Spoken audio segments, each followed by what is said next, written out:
They called me worthless. Even before I turned 16, that word clung to me like smoke. I wasn't born into fortune. I wasn't even born into family. I was left outside an orphanage in the middle of a thunderstorm, a soaked blanket my only possession. No name, no origin. Just a boy without a story. The nuns named me Elijah. Growing up, I'd press my ear against the dormitory walls at night, listening to the older boys whisper about the families they almost had. I never got those chances. I watched dozens of children get adopted, one by one, each vanishing behind smiling couples and shiny cars. I stayed, unwanted, unchosen. But that wasn't the worst part. The worst part came when I turned 10 and realized that no one was coming for me. Not now, not ever. I made myself a promise that night. I would become so valuable, the world would regret ever calling me worthless. At 16, I left the orphanage with nothing but a tattered notebook and a second-hand coat. I slept behind diners, washed dishes for coins, and read discarded books people left behind on buses. I devoured everything: philosophy, economics, engineering. The streets taught me survival. The books taught me strategy. I found a job at a construction site in the south end of the city. I was the grunt, the gopher, the one who fetched water and carried bricks. But I watched every detail, every blueprint the foreman marked, every negotiation he made with suppliers. I learned not just how buildings rose, but how money moved. At night, I would sketch ideas in that notebook. One of them was a modular housing unit, cheap to build, weatherproof, and designed to be assembled by 3 people in under a day. I dreamed of a world where no one would sleep on cardboard. But dreaming didn't feed me. So I worked. Double shifts. I saved every cent. By 19, I had scraped together enough to rent a closet-sized room above a noisy bakery. That was my office. That was where the impossible began. I pitched my housing unit idea to 12 different investors. 11 laughed. 1 listened. Her name was Margot, a retired civil engineer turned venture capitalist. She didn't smile much, but when she did, you knew she meant it. "You're either delusional," she said after reviewing my prototype, "or about to make history." "I'll gamble on the second." She gave me $15,000, her smallest investment ever. I used every penny to build a working model. We launched it at a local housing fair. People scoffed, until one nonprofit executive called me 3 days later and ordered 50 units for a relief effort overseas. That was the moment the world blinked. And I didn't waste a second. I registered my company, Vox Shelter, and reinvested every dime. No salary, no luxuries, just a vision. By 24, we were shipping to 7 countries. By 28, we became the primary supplier for disaster response housing in over a dozen nations. The press called me a miracle. The same city that once spit me out now held parades in my honor. But then came the twist I never saw coming. Her name was Alina, and she changed everything. I met Alina in a hospital corridor. My best friend Jacob had been in a motorcycle accident, and I spent 4 nights sleeping in the waiting room. On the second night I saw her, quiet, pale, clutching a thermos of tea and talking gently to an elderly woman who kept repeating the same question. There was something about her. Maybe it was the calm in her chaos, or the way she listened like the world slowed down for her. I didn't approach her at first, just watched. The 5th night, we both reached for the vending machine at the same time. She smiled. I froze. Her voice was soft, but firm. "You look like you haven't eaten in days," I chuckled. "I've been on a diet called anxiety." She laughed. And just like that, 2 strangers became something else. Over the next few months, I learned she was adopted, raised by an old money family that reminded her of her place every chance they got. She had dreams of being a teacher. They enrolled her in law school, She loved working with kids. They scheduled meetings with politicians. They believed in power. She believed in kindness. She didn't know I was a billionaire. Not yet. I never told her. I wore old boots, drove a rusted pickup. My wealth wasn't printed on my jacket or stitched into my name. And I liked it that way. Because Alina didn't care about appearances. She asked questions about my ideas, not my balance sheet. She saw me, not the myth. 6 months later, her father arranged a dinner. I was invited as the boy she's wasting time with. They didn't even ask me to sit at the main table. Alina sat by my side anyway. Her mother pulled her aside halfway, through the meal, whispering so loudly I could still hear every word. He's a nobody. He brings you nothing. We didn't raise you for this. Alina's eyes didn't flinch. He brings me peace. You never did. Her parents were furious. They threatened to cut her off, disown her, erase her from their lineage. And in the cruelest twist, they did something I'll never forget. They forced her to marry me, yes. Forced. They thought it would shame her. They thought binding her to a poor man would crush her dreams, humiliate her in their elite circles, and force her crawling back to them. She said yes anyway, and we signed the papers in a quiet courthouse, her hand trembling in mine. Little did they know, the man they labeled poor had already changed the world. No tuxedos, no string quartets, no diamond chandeliers or champagne fountains. Just a gray courthouse with peeling paint and 2 signatures inked in silence.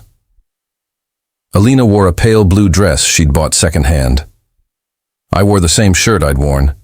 The day I signed my first contract, it had a small ink stain over the heart. I kept it to remind myself how far I'd come and how much further I had to go. The judge looked at us like we were lost kids trying to play house. But when he asked Alina if she wanted to proceed, she looked him square in the eyes and said, "I've never been more certain of anything in my life." We exchanged rings, silver, modest, nothing like the heirloom her mother had planned for her, and stepped into the rain as husband and wife. No guests, no family, just us and the storm, and the vows we whispered on the courthouse steps. Her adoptive family cut her off that night. They closed her accounts, revoked her trust fund, even posted a passive-aggressive announcement in the local paper. Our daughter has chosen a different path. We wish her well. It was their final attempt at control, a public declaration of exile. But Alina didn't flinch. We rented a studio apartment above a laundromat in a neighborhood with more potholes than streetlights. She insisted on contributing, so she got a FO, job tutoring kids after school. It paid little, but I'd never seen her more alive. Her joy didn't come from wealth, it came from purpose. I still hadn't told her about Vox Shelter, about the multiple companies I quietly owned through holding firms, about the private meetings I took between deliveries and drywall installations, about the fact that every night when I kissed her goodnight, I did so knowing she'd married a billionaire and didn't even know it. I'd seen what wealth did to people. It masked intentions. It poisoned authenticity. I needed to be sure her love wasn't drawn to power, but to me. She proved that every single day. But one evening changed everything. She came home with tears in her eyes. "I'm being followed," she whispered. I froze. "What do you mean?" 2 men. Outside the tutoring center. Every day this week. Same suits, same car. They weren't watching the kids. I felt my stomach knot. I made a few quiet calls to people I trusted. Former intelligence officers I'd met through disaster relief networks. Within hours, I had names, faces, employers, her family. They were monitoring her, trying to catch her failing, gathering evidence to pressure her back into the life she'd rejected. And they were digging into me. I knew the moment they realized who I was, because suddenly the silence broke. Her father called. He didn't say hello, just cleared his throat and launched into a monologue like he was at a board meeting. "I underestimated you." I didn't answer. I thought you were some barefoot builder with a hammer and a dream. Turns out you're a ghost with a global empire. Clever. Still, I said nothing. You know, Elijah, a man with your reach could do more than hide in. I'll walk up and let my daughter throw her life away. That was his pitch. A veiled offer. An invitation to play their game. But I wasn't here to win their game. I was building something else entirely. When I told Alina about the call, she looked at me like I'd betrayed her. You knew, she said quietly. You knew they'd come. I did. And you didn't warn me. I had to be sure. Of what? That you weren't marrying the empire. She turned away then, silent, hurt. I'd miscalculated. In trying to protect her from the truth, I had robbed her of something deeper. Trust. I slept on the couch that night, not because she asked me to, but because I couldn't bear to lie beside her with that weight between us. The next morning, I did something I hadn't done in years. I took her to headquarters, not the Vox shelter facility downtown, the real one. The one no one knew about. Hidden in a quiet tech park under a different name. We walked past biometric gates and hushed research labs. Engineers nodded as we passed. Interns froze mid-step. And there, in the central archive room, I showed her everything. The patents, the crisis response partnerships, the autonomous shelters we were testing for Mars colonization, the AI-powered medical units we had in development. I didn't just let her see the empire. I let her understand it. She stood in awe. Silent. I started this, I told her, because I knew what it meant to have nothing. I wanted to make sure no one else had to sleep on concrete. No one else had to feel discarded. She looked up at me then, tears in her eyes again, but different this time. You didn't hide this from me, she said, because you didn't trust me. You hid it because you didn't trust them. I nodded, and just like that, something changed between us. We stopped hiding, not from the world, not from her family, not from the truth. We moved into a modest craftsman-style home overlooking the valley. Not a mansion, not a fortress, just a place with enough space for her books, my plans, and the future we hadn't yet imagined. Still, the world wasn't done testing us, because power, when exposed, attracts attention, and not all of it is good. One day, an offer arrived, not on paper, not through lawyers, but in person, delivered by a man in a tailored suit who introduced himself with no last name. He represented a global development firm. They wanted Vox Shelter, all of it, the patents, the teams, the vision, everything I had built. For a figure, he said, that will eclipse anything you've ever seen. I asked him one question. What will you do with it? He smiled.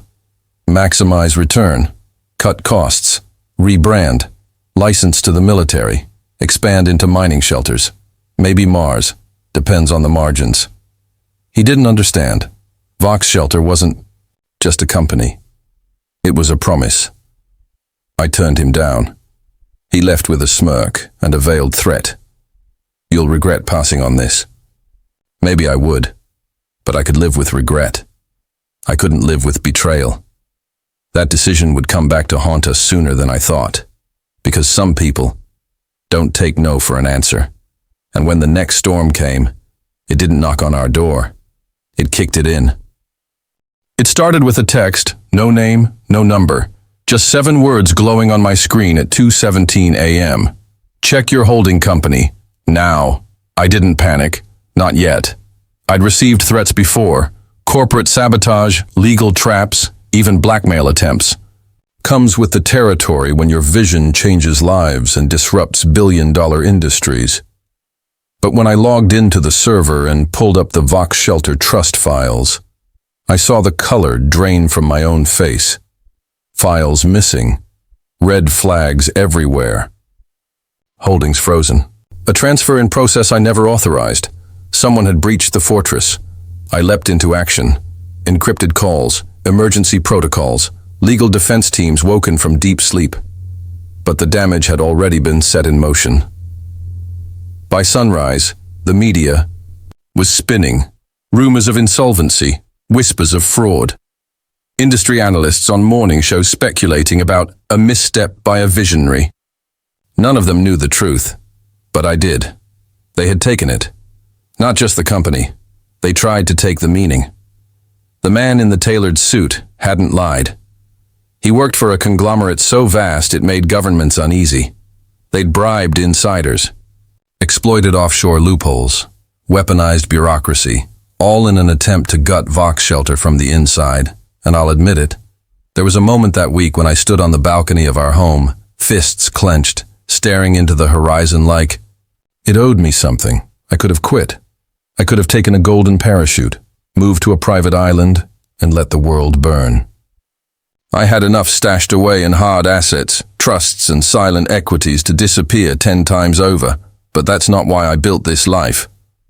I didn't claw my way out of an orphanage through years of concrete dust and solitude to fold under pressure. Didn't rise from worthless to global innovator just to protect a name. I was here to protect people, and so was Alina. When I came home that night, I found her at the kitchen table with her laptop open and a legal pad covered in notes. "What are you doing?" I asked. She looked up, eyes tired but fierce. "Fighting back," she said. "But how? I know them, Elijah. I know how they think. You don't destroy them with fire. You break their rhythm. You expose the rot in their system." She was right. She always had been. That night, we rebuilt our war room, right in our living room. I brought in my most trusted confidants, ethical hackers, policy experts, whistleblowers. Alina worked her contacts in education, philanthropy, and human rights. Together, we mapped every attack point, every vulnerability they'd exploited. And then, we flipped the narrative. We released documents showing how the conglomerate had redirected emergency housing supplies to private resorts, how they'd used shelter patents in military prisons, how they manipulated media outlets to smear us before their acquisition was complete. The world listened, because this time it wasn't coming from a secretive billionaire. It came from a teacher's wife, a woman who spoke not with bravado but with compassion, who didn't shout but whispered truths so loud the world couldn't ignore them. Vox Shelter's community rallied, volunteers, non-profits, former employees, even governments that once stayed neutral. Within 72 hours, protests erupted outside the conglomerate's headquarters in 6 countries. Hashtags exploded. Investigative journalists unearthed more. The SEC launched an inquiry, and then came the tipping point. Margot, yes, that Margot, the engineer who took a chance on me with $15,000 years ago, came out of retirement. She gave a televised interview, backing every claim we made. Called me the most principled man she'd ever met. Called Alina the heart the world had been waiting for. The conglomerate's stock plummeted, their CEO resigned, and then, in a quiet but seismic court ruling 3 weeks later, Vox Shelter was returned to me, fully, irrevocably. I didn't speak at the press conference. Alina did. She stood at that podium, humble and clear-eyed, and said one thing that made every reporter go still. We didn't win because we were rich. We won because we refused to be silent. It echoed everywhere. She had become something more than my wife.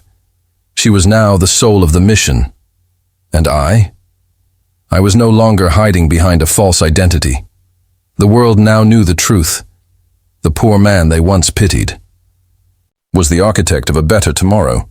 But with the truth revealed came a reckoning. Her family, yes, them again, had been silent during the chaos. But silence can be the sound of a blade being sharpened. A summons arrived the following month. They were suing Alina for breach of fiduciary duty to the family trust and trying to claim half of my empire under a clause hidden deep in her adoption paperwork. It was a final act of spite, but they didn't know who she'd become. They didn't know what we'd become, because this time we were the storm. There are some storms you outrun, and then there are the ones you become.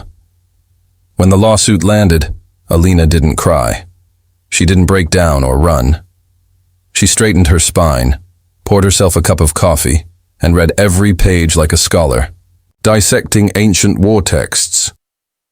"They're banking on me folding," she said. "They think they can drag my name through courtrooms, leak rumors to the tabloids, and paint me as the ungrateful adopted daughter who stole a billionaire's fortune." I watched her read in silence, calm as a judge. She wasn't intimidated. She was ready. The media called it a billion-dollar family feud. But it wasn't about money. Not really. This was about control. Her family had disowned her when they thought she'd chosen poverty. But now that they saw headlines with R.E., names once whispered in back-alley business rooms, now echoing in global markets, they came clawing back like wolves in suits. They tried to twist her adoption paperwork into a noose. Clauses from decades ago written in the fine print of guardianship contracts, designed to bind her future to theirs forever. But what they failed to realize was this: they hadn't raised a pawn, they had raised a queen. We gathered a legal team of lions, people who cared less about fees and more about impact. Former Supreme Court clerks, civil rights crusaders, a firecracker paralegal named Naomi who'd been waiting her whole career for a fight like this. Alina took the lead. Not me. Not the lawyers. Her. She stood in deposition rooms for hours, dissecting every accusation. She provided proof of coercion, false claims of guardianship manipulation, and even produced letters, handwritten ones, from her adoptive mother that revealed their original intent: to mold her into a compliant heiress. And when their lawyers accused her of marrying down to spite the family, she smiled and responded, "I didn't marry down, I married forward." That quote went viral. Billboards, headlines, graduation speeches. Married Forward became a movement. Young women wrote to her by the thousands. Teachers, nurses, girls in foster homes. They saw in her the strength they hadn't yet found in themselves. But the trial wasn't over. One afternoon, their attorneys introduced a final piece of evidence, an old video from before we were married, showing me working construction, covered in dust, scraping change together for a meal. Their point, to prove I married up, to make it seem like I was the schemer, the one who climbed from the trenches to hijack their daughter's life. Alina watched the video carefully, and then she asked the court for permission to respond directly. She stood, hands folded, voice unwavering. Yes. That man in the video, he was broke. But he was never poor. Poor is a mindset. Broke is just a season. That man taught me more about value than anyone with a yacht ever could. He married me before I knew who he really was. And I said yes, knowing we might have to fight. The world together. Now that we've fought it and won, I would say yes again. Even the judge looked moved, and when the ruling came down, it was swift and unapologetic. Case dismissed. The court deemed the lawsuit frivolous, coercive, and an abuse of legal systems. But that wasn't the real victory. The real victory was what happened next. Alina was offered a book deal. She declined. She was offered television appearances. She passed. Instead, she launched something no one saw coming. The Forward Foundation. A global nonprofit for adopted children who age out of the system without support, without a voice, and without a family. It started with just 12 girls. Now it spans 4 continents. They don't just provide housing. They teach negotiation, finance, legal literacy, entrepreneurship, healing. Because Alina understood better than anyone that being adopted wasn't a tragedy. It was the beginning of a different kind of strength. And I stepped back from day to day. Operations at Vox Shelter, not because I was tired, but because I'd found my next chapter. Together, Alina and I launched a think tank focused on next decade living, sustainable habitats, climate-resilient microcities. We called it Haven Horizon. We weren't building empires. We were building legacies. Now, when people ask me about my success, they expect a secret formula, a book, a 10-step guide. But the truth started with nothing. Not just financially, emotionally. I was left behind as an infant, told I was unworthy, spat on by the world. I slept in stairwells and carried steel for pennies, but I never let my story end there, because I chose to write the rest of it myself. And when the world tried to bury me under dirt and shame, I didn't dig my way out. I built something on top of it.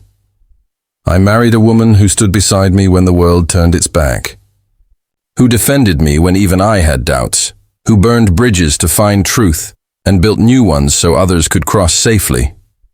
They tried to silence her, but she became the loudest echo of my soul. They called me poor. They called her adopted. They called our love a mistake, and now they call her founder. They call me visionary, and together they call us unbreakable. Fade to black text on screen. The world may judge your beginnings, but only you can decide your ending.